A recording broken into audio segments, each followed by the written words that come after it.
Salut les fleux, aujourd'hui on va parler du vocactif écologie et de ces 4 activités qui sont adaptées pour vos cours en ligne. C'est parti.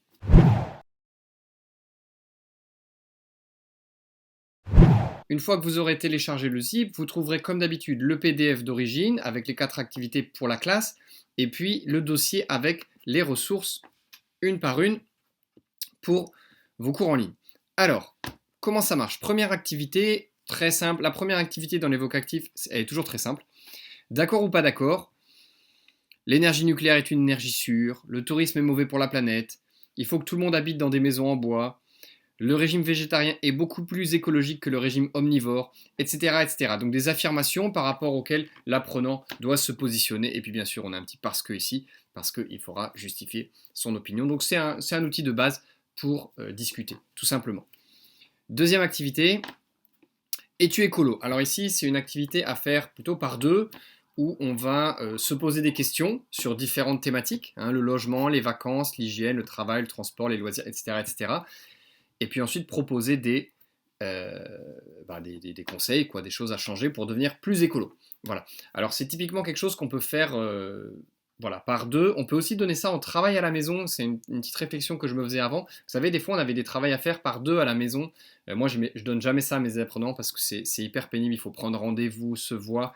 Mais en fait, là, d'un seul coup, avec la distance, enfin les cours en ligne, c'est devenu beaucoup plus simple de prendre rendez-vous avec quelqu'un de son groupe pour dire, écoute, mardi à 16 heures, on se fait une petite visio et on répond aux questions, on fait ça. Donc, c'est quelque chose où vous pouvez faire des binômes pour du travail à la maison. Voilà. Et dans les cases, bien sûr, ils peuvent taper leurs réponses, donc ils pourront vous les rendre en vous les envoyant tout simplement par mail, par exemple. Troisième activité, la vie associative. Il y a une activité sur le blog comme ça, mais sans ce document. Donc là, c'est vraiment pratique, hein.